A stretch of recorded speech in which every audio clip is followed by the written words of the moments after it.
Well, here we are with an 80s Ford Econoline, but if you clicked on the video, you already know there's something more to it. So let's get on with it. This is a Centurion. This E350 van slash pickup slash sleeper slash giant thing is the Centurion 2. Now, haven't you always wanted a conversion van, but didn't want to compromise on cargo and towing capacity? Well, then this is the vehicle for you. Just check out this full-size pickup bed on the back of this van.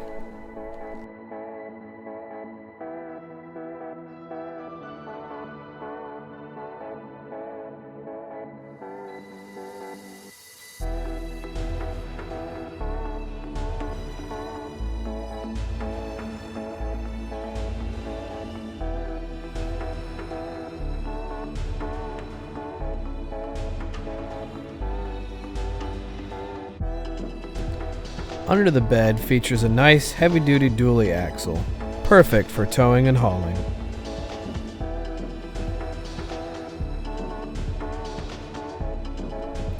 When I found this one in the junkyard, the bed was absolutely filled with all sorts of different junk and trash that everyone had just thrown in there. But as you can see, there's these bars that go across each of the wheel wells, probably for some sort of fifth wheel setup or towing. There's also a extra full-size gas tank in the front of the bed just to hold some reserve fuel, along with the two built-in saddle tanks that you find underneath the bed. This will hold enough gas hopefully to get you from one end of the country to another. If you're enjoying this kind of content, please help me out and consider subscribing. Also, feel free to leave a comment below what you think about this truck or what you'd like to see. Now, most of the body and the bed is actually made of fiberglass, so what I'm going to show here is the flashlight that it carries has a magnetic base, and as you can see, it's not sticking to any of this other than where there's metal frames, but the actual bed sides and the back half of the cab are all fiberglass. Wheel wells are fiberglass. Rocker panels are all underneath fiberglass. Everything's fiberglass or plastic up until you get to about the B pillar, where it's the actual original Ford body. So from the front half of the B pillar, and you can see this overlap here where the fiberglass shell was glued onto the metal frame from Ford. So what they would have started with was what they call a stripped cab chassis, similar to the way they make things like ambulances and shuttles. They would have started with, basically it just stops at the B pillar from Ford, and they took their own fiberglass molded cap and glued it onto the back of the cab, as well as make an entirely new pickup bed and made that all out of fiberglass, except for the tailgate. The tailgate was actually metal.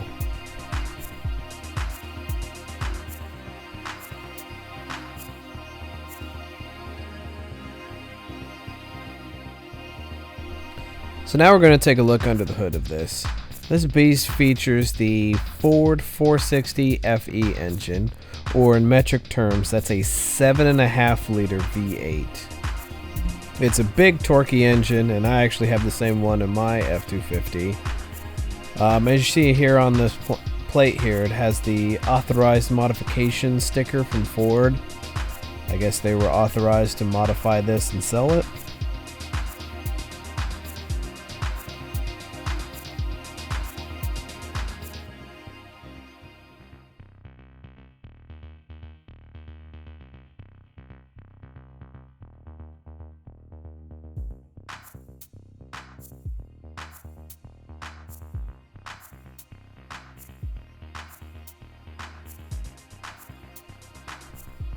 So taking a look at the back window here, there's actually a sticker on the back window that's an abandoned vehicle sticker. Now, these get put on vehicles that are left in parking lots, on the side of the highway, illegally parked on streets, and they're left as a warning to the owners. And what happens is, after a while, if no one moves the vehicle, the vehicle gets impounded. And here in Kansas City, they have a monthly auction for all these abandoned or illegally parked vehicles. And this one was bought by the Junkyard for $650. From the pictures you can see here that the damage to that front driver's door was a present when the car was at the auction, which is probably why it was abandoned in the first place. And back to the inside. The back seat is a large overstuffed cloth bench seat that can lay flat into a bed, which at one time was probably pretty comfortable, but I don't even want to speculate on the condition or what that's been through. And up front we've got matching cloth seats. And as you can see, the rest of the interior is just nasty. Here's a better view of the back seat area. As you can see, the rear windows have blinds for shade and privacy for parking in Walmart parking. Where the headliner used to be, we have these very ornate and detailed dome lights for that faux fancy look.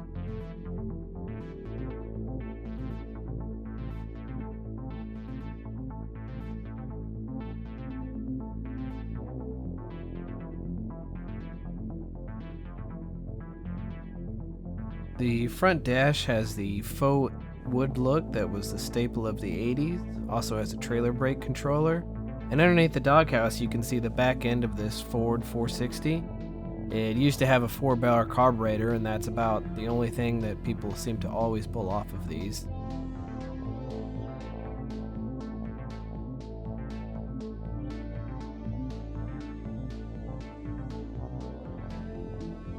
Looking at the odometer, it's in a 5-digit odometer that reads 69,000 miles. Whether it's 169 or 469, there's no way to tell.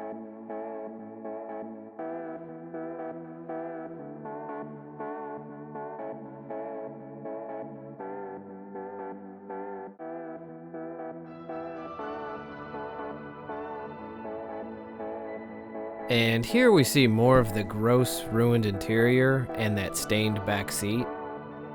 At some point, rodents got in here and started chewing everything up, so I have to be careful not to touch anything, or else I could contract hentavirus or COVID-2 electric boogaloo.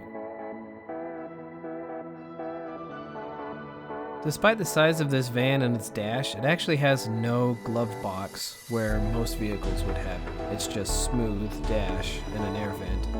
However, on your door cards you do have these 2 large bags that act as large pockets that can hold more than most glove boxes.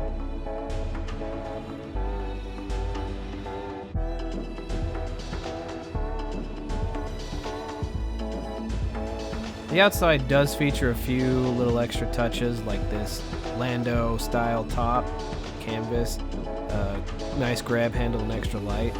And as you can see here, you can see the more of the fiberglass shell over the steel cap. Not sure how the door ended up like that, but you can see one final oil change sticker from the last time this car was serviced. So I tried to do some research on Centurion to try and find more information about the company, but considering the fact that they were a pre-internet company, there's not a lot of info out there. But from what I could find, they were an upfitter company that operated in Michigan from at least 1980 up until 2001, when they were bought by a separate upfitter company. Centurion was mostly known for making their 4-door Broncos based off of the F-150 and F-350 chassis. They also made 6-door Super Duties, as well as these van-truck combinations, and they were all made in a similar way, where they took Ford chassis and grafted on the fiberglass bodies. For this van truck, I couldn't find an original price or order options. The closest that I could find was a review from a boat magazine in the early 90s. A C350 with a 7.3 diesel was $32,670 for the base and $41,502 with the listed options. In 2020 money, that would come out to be $86,600 for this truck. Well, that's all I have on this van. If you learned something, or even if you know more about Centurion and these vans, leave in the comments down below. Please subscribe, and if you want to watch more Junkyard videos, just click on some of the videos on the screen.